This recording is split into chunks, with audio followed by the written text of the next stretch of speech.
레위기 23장을 비롯하여 성경 곳곳에 보면 여호와 하나님께서 7개의 절기를 정하시고 출애굽한 이스라엘 백성들에게 이 절기들을 지키라고 명하십니다. 그 7절기는 바로 이렇습니다. 그런데 이 7개의 절기가 인류 구원과 심판에 대한 하나님의 섭리의 예언적 의미를 담고 있는 이유는 실제로 예수님께서 이루어 가시는 구원사적 여정이 이 절기들에 맞춰서 하나하나 성취되어졌기 때문입니다. 어떤 분들은 이 절기들은 구약의 이스라엘에게 주어진 절기들이니까 교회 시대를 사는 지금 우리와는 상관없는 거라고 주장하는 경우가 있습니다. 출애굽기와 레위기에 보면 하나님께서는 이 절기들을 나의 절기, 즉 여호와의 절기들이라고 분명하게 못 박아서 말씀하십니다. 이스라엘 자손에게 말하여 이르라. 이것이 나의 절기들이니 너희가 성회로 공포할 여호와의 절기들이니라. 레위기 23장 2절. 그래서 정확하게 보면 이스라엘 백성들에 해당하는 절기가 아니라 여호와 하나님께 해당하는 절기입니다. 즉, 이 절기들이 이스라엘에게만 적용되는 게 아니라 여호와 하나님께서 인류를 운행하시는 모든 섭리 안에 적용되어지는 절기이므로 이스라엘뿐만 아니라 교회들에게도 적용이 되는 것입니다. 그러면 이 절기들이 이 땅 교회들에게 어떻게 적용이 되느냐면 지금 이스라엘처럼 이 절기들을 실제 명절로 지키는 게 아니라 예수 그리스도의 초림과 앞으로 있을 재림시 이루어질 때와 시기에 이 절기들이 적용됨으로써 우리에게도 연계가 되어지는 것입니다. 보통 이 7절기를 봄절기와 가을절기 두 부류로 나눠서 봄절기에 해당하는 절기는 유월절, 무교절, 초실절, 오순절로 분류하고 가을절기에 해당하는 절기는 나팔절, 속죄절, 그리고 초막절로 분류합니다. 그런데 예수님이 이 땅에 초림하셨을 때 봄절기에 해당하는 4절기를 정확하게 성취하셨습니다. 유월절에 십자가에 달리심으로 성취하셨고 무교절 기간에 무덤에 장사되셨으며 안식일 이튿날인 초실절에 부활하셨고 예수님 승천하신 후 제자들이 마가의 다락방에 모였던 오순절날 성령의 강림하심으로 성취되었습니다. 예수님이 초림하셔서 부활, 승천하신 후 성령의 강림하심까지가 초림의 타임라인입니다.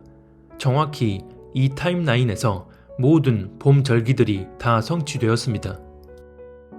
그리고 이제 남은 절기는 가을 절기들인 나팔절, 속죄일, 초막절이 남았는데 성경에 예언되어 있는 건 아니지만 봄 절기들을 초림 때 정확히 성취하신 걸로 봐선 남은 가을 절기들은 예수님 재림의 타임라인 때 성취될 것으로 보는 게 정석적인 해석입니다.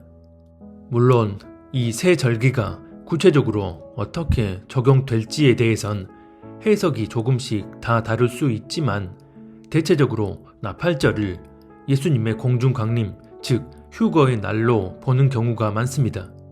그리고 그 다음 절기들인 속죄절과 초막절은 지상 재림과 천년 왕국으로 해석합니다.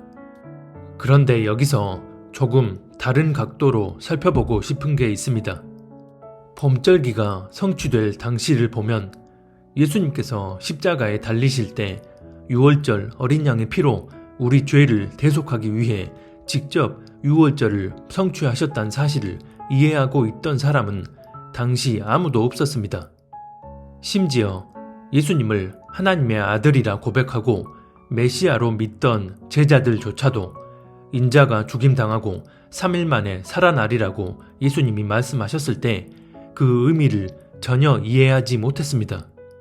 훗날 시간이 지난 후 자연스레 성령을 받고 이 모든 것이 하나님의 경륜이란 사실이 풀어졌을 때 예수님이 행하신 모든 일들이 절기에 맞춰서 정확하게 성취된 일이라는 사실을 알게 됩니다. 그렇다면 아직 성취되지 않은 가을 절기는 어떨까요? 우리는 이미 성경을 통해 일련의 일들을 다 살펴보았기에 이제 남은 가을절기는 주님의 재림과 관련되어 있다는 것을 알고, 그래서 해마다 돌아오는 가을절기, 특히 나팔절을 주님의 공중 강림으로 이해하고 많은 이들이 그 날을 첫 추수 휴거의 날로 믿고 기대하는 경우가 많습니다. 하지만 예수님이 다시 오시고 신부들이 들림받게 될 날에 대해 성경은 어떻게 말하고 있나요? 마태복음 24장과 마가복음 13장에 보면 그 날과 그 때는 아무도 모르고 오직 아버지만 아신다고 말씀하십니다. 그런데 많은 이들이 그렇게 예상하는 것처럼 어느 해 나팔절에 휴거가 일어난다면 그 날과 그 때는 아무도 모른다는 성경 말씀과 정면으로 상충됩니다. 누가복음 12장 40절에 보면 생각하지 않은 때에 인자가 오리라고 말씀하고 12장 46절에 보면 비유를 들어 말씀하시면서 생각하지 않은 날, 알지 못하는 시각에 이른다고 말씀하십니다. 여기서 생각하지 않은 때, 생각하지 않은 날이란 말 그대로 그 누구도 예상할 수 없는 그런 예측 불허의 때, 예측 불허의 날이라는 의미입니다. 그런데 해마다 돌아오는 나팔절을 휴거의 날로 기다린다고 하면 비록 그 해는 알 수 없었다 해도 전혀 생각하지 않은 때는 될 수 없습니다. 요한복음 14장 6절에 나로 말미암지 않고는 아버지께로 올 수 없다는 말씀처럼 그 의미가 분명하게 명시된 말씀의 경우에는 말씀을 받는 대상에 결코 예외가 없어야 합니다. 그래서 그 날과 그 때를 알 수 없다는 말씀에도 예외가 있을 수 없는 것입니다. 그런데 만약 우리가 해마다 돌아오는 나팔절만을 휴거의 날로 생각한다면 이미 그 자체로 그 날과 시를 알 수 없다는 성경 말씀과 상충되어 버립니다. 이는 바꾸어 말해 해마다 돌아오는 나팔절 기간이 아니면 1년 중 어느 날이라도 공중 들림이 일어나지 않을 거라는 의미가 돼버립니다. 특정한 그 기간에만 반드시 그 일이 일어난다는 것이나 특정한 그 기간이 아니면 그 일이 절대 일어나지 않는다는 말은 모두 다 그 때와 시를 알 수 없다는 예수님의 말씀에 상충되는 일인 것입니다. 마태복음 24장 43절에 보면 도적이 어느 경점에 올 줄을 알았다면 깨어있어 그 집을 뚫지 못하게 하였으리라 고 말씀합니다. 어느 날에 너희 주가 임할지는 알 수 없지만 어느 경점에 올지를 안다면 준비하고 깨어있을 수 있다는 의미입니다. 여기서 경점이란 이스라엘에서의 밤 시간, 즉 해가 지는 저녁부터 해가 뜨기 직전인 새벽까지의 시간을 구분할 때 사용되던 시간대를 말합니다. 이는 다시 말해 실제 시간적 개념인 언제부터 언제 사이의 특정 기간을 말하는 게 아니라 이런저런 사인들을 통해 주님 곧 오실 때가 임박했다는 것을 영적으로 깨어서 분별할 수 있다는 의미입니다. 우리는 보통 주님이 공중으로 강림하시고 그와 동시에 성도들의 휴거가 이루어질 거라고 생각합니다. 그런데 여기서 하늘의 시간 개념과 땅의 시간 개념의 차이를 알아야 합니다. 베드로 후서 3장 8절에 보면 주께는 하루가 천년 같고 천년이 하루 같다고 말씀합니다. 무슨 말인가요? 하늘의 시간 개념, 즉 주님의 시간 개념은 이 땅에서의 시간 개념과 전혀 다르다는 말입니다. 주님의 시공 개념을 한번 생각해 보시기 바랍니다. 우리 주님은 하늘의 초월적 시공 개념을 땅에 적용시킬 수 있기 때문에 동시에 이곳 저곳에 계실 수도 있고 지구 반대편으로 순간 이동하실 수도 있습니다. 시공을 초월하시는 전능하신 분이기 때문입니다. 종종 영안이 열려서 천국에 다녀온 사람들의 간증을 들어보면 그 천국을 몇 날 며칠간 돌아다닌 것 같았는데 다시 현실로 돌아와서 시계를 보니 겨우 1시간 정도 지났다는 얘기를 들은 적이 있습니다. 우리가 사는 이 땅의 현실 세계와 시간 개념이 전혀 다르기 때문입니다. 그렇다면 주님이 공중에 강림하셨을 때 그 공중에서의 시간 개념은 어떻게 봐야 할까요? 하늘의 시간 개념일까요? 아니면 땅의 시간 개념일까요? 주님이 강림하시는 공중은 우리 육안으로 보이는 그 하늘이 아니기 때문에 하늘의 시간 개념, 즉 베드로 후서 3장이 말씀하는 주님의 시간 개념으로 봐야 합니다. 그렇기 때문에 나 8절은 예수님의 공중 강림을 의미하지만 그 후 신부들의 들림 사건은 어느 정도의 시간적 편차가 있을 수 있다는 것입니다. 즉 절기의 성취를 위해 나 8절 날 주님이 공중에 강림하시지만 그 후 신부들의 들림 사건은 어느 정도의 시간적 편차 속에 우리가 알 수 없는 어느 날 갑자기 이루어지게 됨을 의미합니다. 그렇다면 이 땅의 시간 개념이 아닌 하늘의 시간 개념, 즉 주님의 시간 개념에 의한 편차를 어떻게 이해해야 하는지 성경을 통해 한번 살펴보겠습니다. 데살로니가전서 4장 16절 이하는 이렇게 말씀합니다. 주께서 호령과 천사장의 소리와 하나님의 나팔 소리로 친히 하늘로부터 강림하시리니 그리스도 안에서 죽은 자들이 먼저 일어나고 그 후에 우리 살아남은 자들도 그들과 함께 구름 속으로 끌어올려 공중에서 주를 영접하게 하시리니 그리하여 우리가 항상 주와 함께 있으리라. 데살로니가전서 4장 16, 17절. 예수님께서 천사들과 함께 하늘로부터 강림하신다고 말씀합니다. 여기서 말씀하는 하늘은 우리 눈에 보이는 그 하늘이 아니라 영어 성경으로 보면 헤븐으로 번역되어 있습니다. 즉 성부 하나님이 계시는 그 하늘 왕국에서 신부들과의 혼인잔치가 열리게 될 영계의 공중으로 강림하신다는 의미입니다. 그런데 여기서 주목해 볼 부분은 16절에 하늘로부터 강림하시리니 라는 구절입니다. 하늘로부터 강림하실 때와 하늘로부터 강림하시리니의 문맥적 차이가 뭘까요? 만약 하늘로부터 강림하실 때 죽은 자들이 일어나고 그들과 함께 산 자들도 공중으로 끌어올려진다 라고 한다면 하늘로부터 강림하심과 동시에 다른 이벤트들도 한 번만 진행되어지는 것을 의미합니다.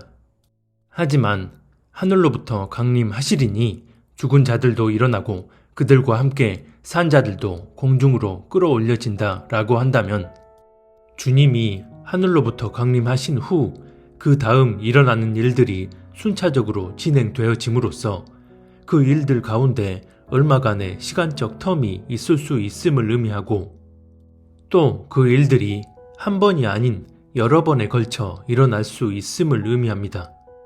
예를 들어 아버지가 오시니 삼촌들도 오신다 라는 문장의 의미가 성립되려면 아버지가 오후 2시에 오시고 큰 삼촌은 오후 4시에 작은 삼촌은 오후 7시에 오신다 해도 이 문장의 의미가 성립됩니다.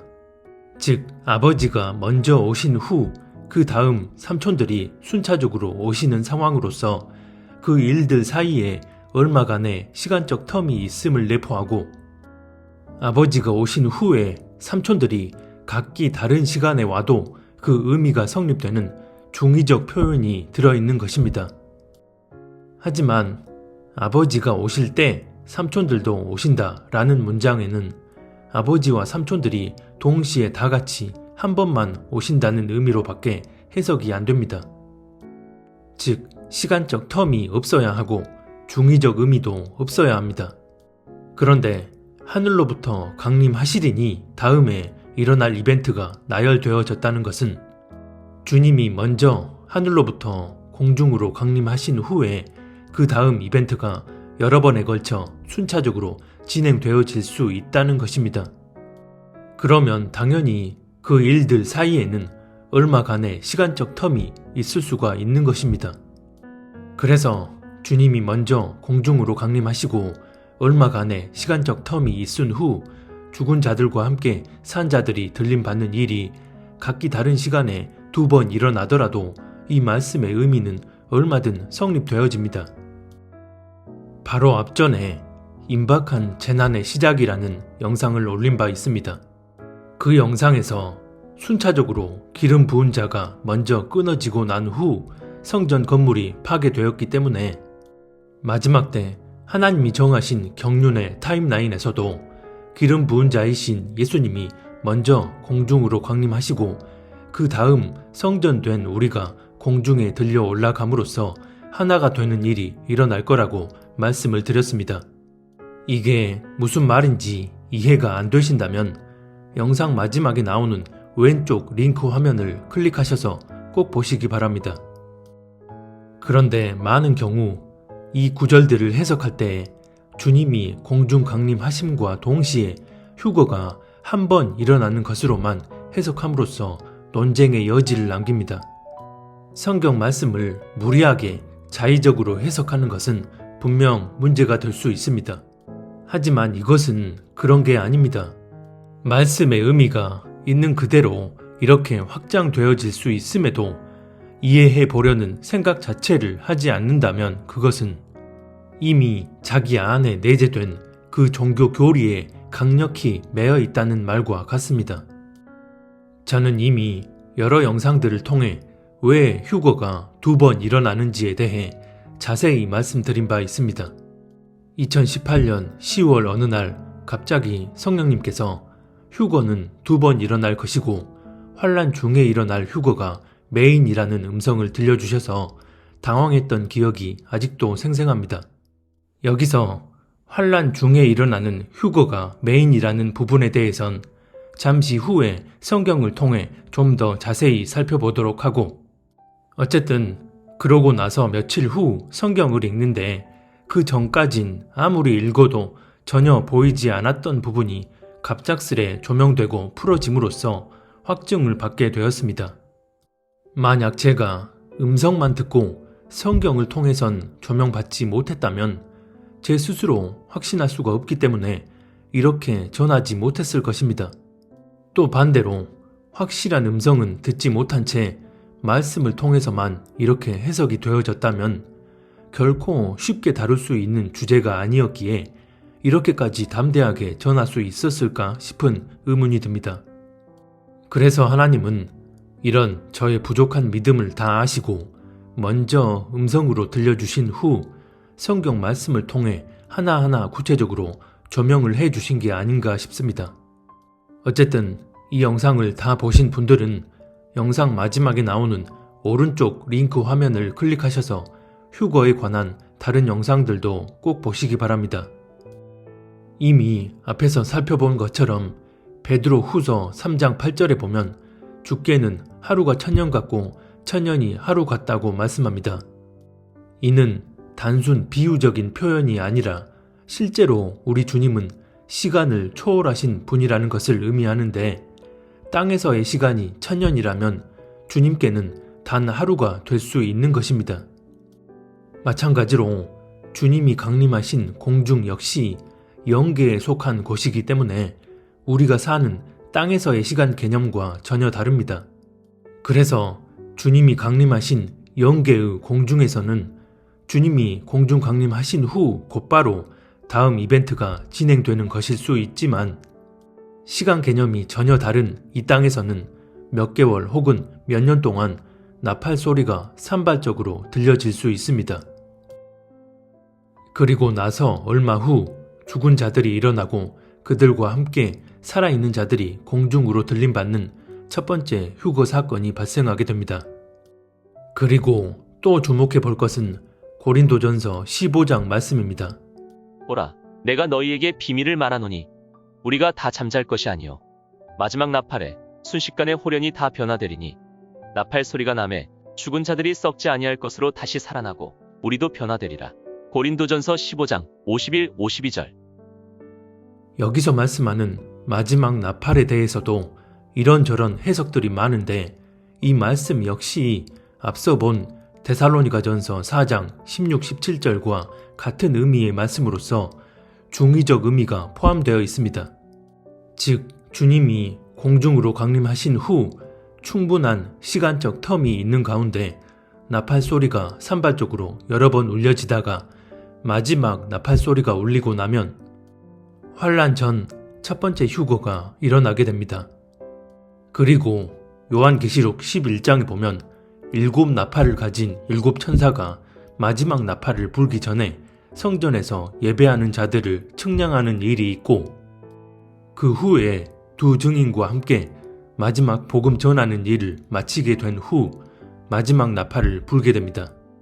이때 땅에서는 다른 재앙이 쏟아지게 되지만 그 마지막 나팔 소리에 살아서 믿음으로 인내하던 성도들의 환난 중 두 번째 휴거가 일어나게 됩니다. 그래서 요한계시록 10장 7절에 보면 천사가 마지막 나팔을 불기 시작할 때 하나님의 종들에게 그동안 전해진 복음의 비밀이 이루어진다고 말씀합니다. 일곱째 천사가 소리내는 날 그 나팔을 불게 될 때 하나님의 비밀이 그 종 선지자들에게 전하신 복음과 같이 이루리라. 요한계시록 10장 7절.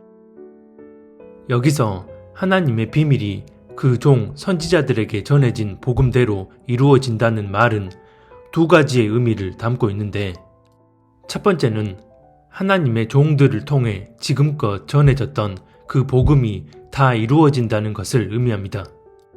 이를 마태복음 24장 14절에서는 마지막 후 3년 반의 대환란이 일어나기 전 이 천국 복음이 다 전파됨으로써 그제야 끝이 온다고 말씀합니다. 이 천국 복음이 모든 민족에게 증언되기 위하여 온 세상에 전파되리니 그제야 끝이 오리라. 그러므로 너희가 선지자 다니엘이 말한 바 멸망에 가증한 것이 거룩한 곳에 선 것을 보거든 읽는 자는 깨달을진저. 마태복음 24장 14-15절. 그리고 이를 분명하게 확증해주는 구절이 계시록 11장에도 보면 나옵니다. 일곱째 천사가 나팔을 불었습니다. 그때 하늘에서 큰 소리가 났습니다. 세상 나라는 우리 주님의 것이 되고 그리스도의 것이 되었다. 주께서 영원히 다스리실 것이다. 요한계시록 11장 15절. 여기서 세상 나라가 우리 주님의 것이 된다는 말은 마지막 후 3년 반이 시작되기 전 일곱째 천사가 마지막 나팔을 불 때 복음이 완성된다는 것입니다. 두 번째는 마지막 심판의 때에 하나님이 어떻게 당신의 자녀들을 구원하실지 성경에 기록된 그대로 실현된다는 것인데, 바로 당신의 신부들을 공중으로 취해 가시는 휴거입니다. 이 마지막 나팔이 울릴 때 예수님을 영접하고 구원받은 14만 4천 명의 유대인들과 허다한 무리의 이방인 성도들이 함께 환난 중에 휴거됨으로써 예수 그리스도의 복음에 의한 구원의 섭리가 사실상 공식 종료되는 것입니다. 열왕기상 19장에 보면 하나님께서 엘리야에게 이런 말씀을 하십니다. 여호와께서 그에게 이르시되 너는 내 길을 돌이켜 광야를 통하여 다메섹에 가서 이르거든 하사엘에게 기름을 부어 아람의 왕이 되게 하고 너는 또 님시의 아들 예후에게 기름을 부어 이스라엘의 왕이 되게 하고 또 아벨모올라 사밧의 아들 엘리사에게 기름을 부어 너를 대신하여 선지자가 되게 하라. 열왕기상 19장 15-16절. 이것은 하나님이 엘리야에게 직접 내리신 명령입니다.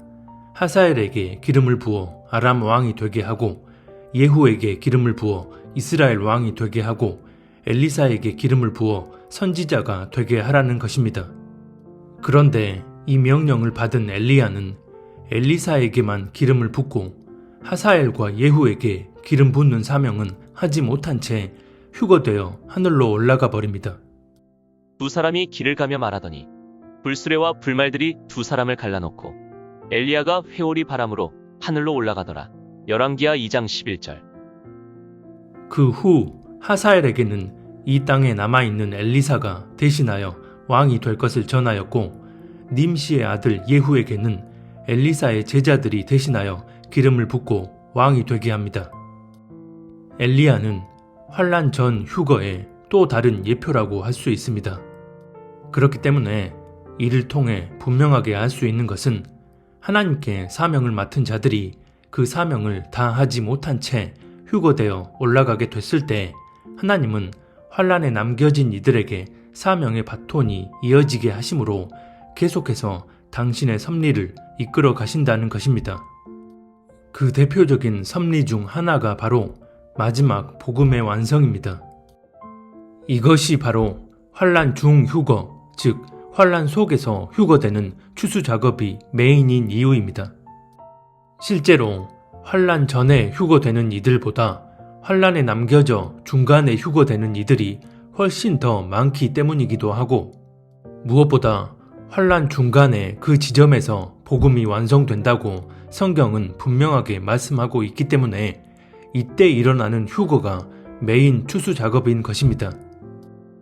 데살로니가 후서 2장에 보면 막는 자가 옮겨지고 난 후에 적그리스도가 자기 정체를 드러낸다고 말씀합니다. 너희는 지금 그로 하여금 그의 때에 나타나게 하려 하여 막는 것이 있는 것을 아나니 불법의 비밀이 이미 활동하였으나 지금은 그것을 막는 자가 있어 그 중에서 옮겨질 때까지 하리라. 그때에 불법한 자가 나타나리니 주 예수께서 그 입의 기운으로 그를 죽이시고 강림하여 나타나심으로 패하시리라. 데살로니가후서 2장 6절로 8절. 이것은 정확히 후 3년 반에 대환란이 시작되려는 그 시점을 의미합니다.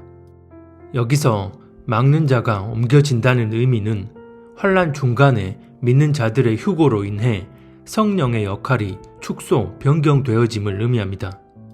왜냐하면 그 이전까지는 성령의 주된 역할 중 하나가 마지막 복음을 완성하기 위한 포괄적인 범위였기 때문입니다. 하지만 환란 중에 믿는 자들이 휴고되고 나면 하나님의 복음의 섭리가 공식 종료되는 것을 의미하기에 성령의 역할은 후 3년 반 이삭 줍기 구원을 위한 범위 내로 좁혀지게 되고 이때 막는 자이신 성령의 역할이 변경되므로 적그리스도가 마침내 자기 정체를 드러내게 됩니다. 즉, 환란 중간에 휴거되는 메인 추수 작업이 완료됨으로써 사실상 하나님의 복음의 섭리는 끝이 나고 마지막 후 3년 반의 환란 속에서는 이삭 줍기 구원 작업이 이루어지는 것입니다. 어떤 분들은 환란 전에 휴거되지 못하고 남겨진 자들 모두를 가리켜 이삭 줍기 구원이라고 말하지만 성경이 아주 분명하게 환란 중간 지점에 복음이 다 전해짐으로써 공식 종료된다고 말씀하고 있기 때문에 이삭 줍기 구원은 마지막 후 3년 반에 들어가는 이들이 해당된다고 할 수 있습니다. 그러면 왜 마지막 후 3년 반 속에서의 구원이 이삭 줍기 구원일까요? 후 3년 반에 일어나는 상황에 대해 요한계시록 14장은 이렇게 말씀합니다. 또 다른 천사가 하늘에 있는 성전에서 나오는데 역시 예리한 낫을 가졌더라. 또 불을 다스리는 다른 천사가 제단으로부터 나와 예리한 낫 가진 자를 향하여 큰 음성으로 불러 이르되 내 예리한 낫을 휘둘러 땅에 포도송이를 거두라. 그 포도가 익었느니라 하더라. 요한계시록 14장 17, 18절. 여기서 포도를 수확한다는 말은 1차적으로 보면 하나님의 진노를 의미합니다. 그래서 19절에 보면 포도를 수확하여 하나님의 진노의 포도주 틀에 던져 넣는다고 말씀합니다. 하지만 포도는 성경에서 이삭 줍기 구원의 대표적인 상징 중 하나입니다. 이사야서 24장에 보면 이런 이삭 줍기 구원이 어떻게 포도 수확을 통해 이루어지는지를 말씀합니다. 포도즙을 구하려고 외치는 소리가 거리에 있으며 모든 기쁨이 어둠으로 변하고 땅의 희락이 사라졌도다. 도시에는 황폐함이 남아있으며 성문은 파멸로 무너졌도다. 땅의 한가운데서 백성 가운데 이런 일이 있을 때 올리브나무를 흔드는 것과 포도 수확을 끝낸 뒤에 남아있는 포도를 줍는 것 같은 일이 있으리라. 이사야서 24장 11, 12절. 여기서 보면 기쁨이 어둠으로 변하고 희락이 사라지고 도시는 황폐해지고 성이 파멸되는 일들을 그 땅에 있는 백성들이 겪게 된다고 하는데 이는 큰 성 바벨론이 패망하는 등 마지막 후 3년 반 대환란 속에서 일어날 일들과 그대로 일치합니다. 그럼에도 포도 수확을 다 끝내고 남아있는 포도를 줍는 일이 있다는 것입니다. 예레미야 49장에도 보면 포도를 통한 이삭 줍기 구원에 대해 이렇게 말씀합니다. 포도를 거두는 자들이 내게 이르면 이삭 줍기를 할 포도를 얼마는 남기지 아니하겠느냐? 밤에 도둑들이 이르면 충분히 취할 때까지만 파괴하리라. 예레미야 49장 9절. 그렇기 때문에 하나님의 구원의 섭리, 즉 예수 그리스도의 복음의 경륜은 환란 전과 환란 중 이렇게 두 번에 걸쳐 행하신 후 공식적으로 마무리 지으시는 것이고 그 이후에는 하나님의 마지막 남은 자비의 섭리로 이삭 줍기 구원이 이 땅 가운데 진행되어지는 것입니다. 그렇게 볼 때 고린도전서 15장이 말씀하는 마지막 나팔은 총체적인 마지막 복음의 타임라인 안에서 환란 전과 환란 중에 신부들을 구원하시기 위한 중의적 표현이라고 할 수 있는 것입니다. 분명한 것은 주님의 공중 강림 후 공중에서 주체되는 일은 철저히 주님의 시간 개념에 의해 이루어진다는 것입니다. 그리고 주님이 성취하신 초림의 절기들을 보면 사람이 주체가 돼서 벌어진 일로 성취된 것이 아니라 삼위일체 하나님께서 주체가 되어 행하신 일로 인해 성취되었다는 사실입니다. 예수님이 직접 십자가에 달리심으로 유월절이 성취되었고, 예수님이 무덤에 장사되심으로 무교절이 성취되었고, 예수님이 3일 만에 부활하심으로 초실절이 성취되었고, 성령 하나님이 강림하심으로 오순절이 성취되었습니다. 마찬가지로 남은 절기가 성취될 재림의 타임라인에서도 사람이 주체가 되어 일어나는 이벤트로 인해 절기가 성취되는 게 아니라 하나님이 주체가 되어 행하시는 일에 의해 절기가 성취되는 것으로 봐야 합니다. 그래서 사람이 주체가 되어 일어나는 공중 들림이 아니라 예수님이 직접 공중 강림하시는 일로 인해 나팔절이 성취되는 것으로 봐야 타당한 것입니다. 그러나 하나님이 정하신 종말의 타임라인은 땅의 사건을 기점으로 흘러가는 것이기에 주님의 공중 강림과 이 땅의 휴거 사건이 시간적 편차가 있더라도 휴거가 타임라인의 기점이 됩니다. 다시 말해 성경에 예언되어 있는 이 땅에서 일어날 타임라인의 이벤트, 즉 마태복음 24장에서 말씀하는 재난의 시작과 7년 환란은 성도들의 휴거가 기점이 되고, 하나님이 정하신 남은 절기의 성취는 예수 그리스도의 공중 강림이 기점이 된다는 것입니다. 이 부분이 명확히 이해가 되었으면 합니다. 그런데도 어떤 분들은 나팔절의 의미가 왕의 대관식, 즉 결혼식을 상징하기에 그날에 휴거가 일어나는 게 맞다고 주장합니다. 하지만 앞서 본 것처럼 그렇게 되면 말씀과 분명하게 상충되고, 이전에 봄 절기들이 하나님이 주체가 된 이벤트로 인해 성취되었기에 재림 때에도 그렇게 된다고 보는 게 맞습니다.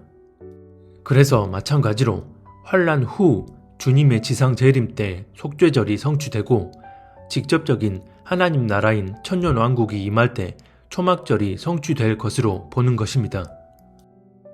마태복음 24장 22절에 보면 택하신 자들을 위하여 그 날들을 감하실 거라고 말씀합니다. 그 날들을 감하지 아니하면 모든 육체가 구원을 얻지 못할 것이나 그러나 택하신 자들을 위하여 그 날들을 감하시리라. 마태복음 24장 22절. 여기서 말씀하는 그 날들은 환란의 기간을 의미합니다.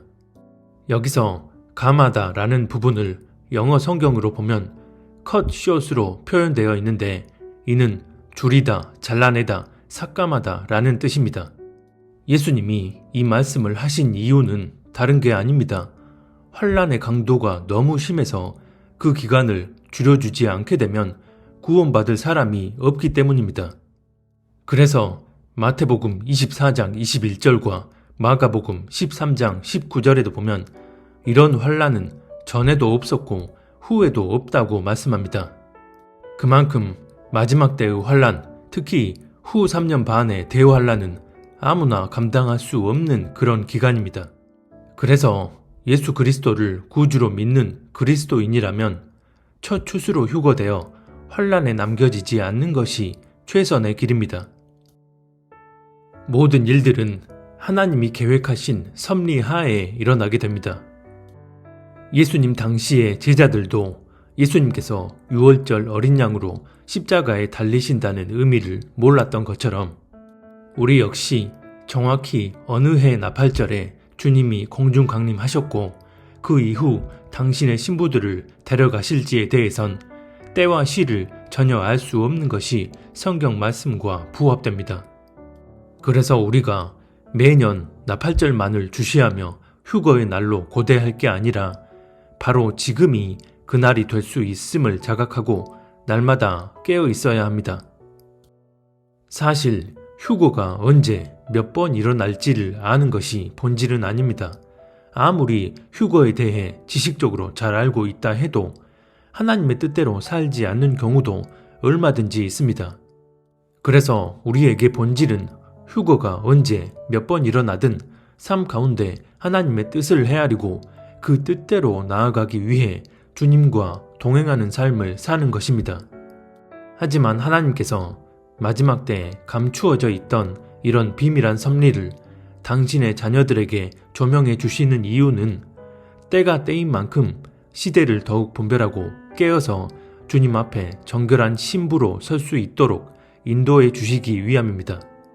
휴거와 마지막 때에 대한 섭리를 알게 해주시는 것은 오직 이런 이유 때문이지 너희가 그 비밀을 알게 됐을 때 그걸 교리화시켜서 남보다 뭘 많이 알고 있다 여기며 교만하게 살라는 것이 아닙니다. 언제 휴거가 일어날지를 아는 것보다 개인적으로 휴거를 소망하는 그 자체보다 더 중요한 것은 지금 내 중심이 하나님 앞에 합당한 중심인지를 점검하는 것입니다. 하나님을 온전히 경외한다면 겸비함으로 스스로를 돌아보는 일은 반드시 수반됩니다. 그래서 지금 내가 하는 말과 행동, 더 나아가 내적인 생각과 감정, 판단이 주님 앞에 합당한 것들인지를 돌아보고 점검하게 됩니다. 인류 역사상 가장 중요한 마지막 타임라인을 전후로 하나님이 역사하시는 섭리는 우리가 행한 대로 보응하시는 디테일한 섭리임을 알아야 합니다. 지난번 영상에서도 자세히 말씀을 드린 바 있지만 지금 우리가 사는 이 시대는 기록된 성경 예언을 통해 볼 때 공중에 강림하신 주님이 당장 오늘 밤에라도 신실한 자들을 끌어올리실 수 있는 그런 때입니다. 이제는 마지막 타임라인의 시작이 언제 일어나도 이상하지 않을 만큼 세상의 죄악은 절정에 이르렀고 믿는다는 이들의 타락도 말씀 그대로 이루어져 가고 있습니다. 이런 영적 어둠이 극에 달한 현실 속에서 오직 살아계신 하나님 한 분만을 목적 삼고 그분의 음성을 청종하며 그분과 동행하는 삶을 살아야 합니다. 그렇게 주님 앞에 스스로 겸비하여 주님 뜻대로 살아가는 사람이 구별된 주님의 신부들입니다. 아직 그 날이 이르지 않은 지금 어쩌면 주님이 공중 강림하셔서 바로 오늘이 그 날이 될 수도 있음을 절대 잊어버리지 말고 하나님을 경외함으로 스스로를 겸비하게 돌아보고 그렇게 주님과 동행하는 삶을 살면서 그 마음에 합한 자로 주님 앞에 설 수 있는 저와 여러분이 될 수 있기를 바랍니다.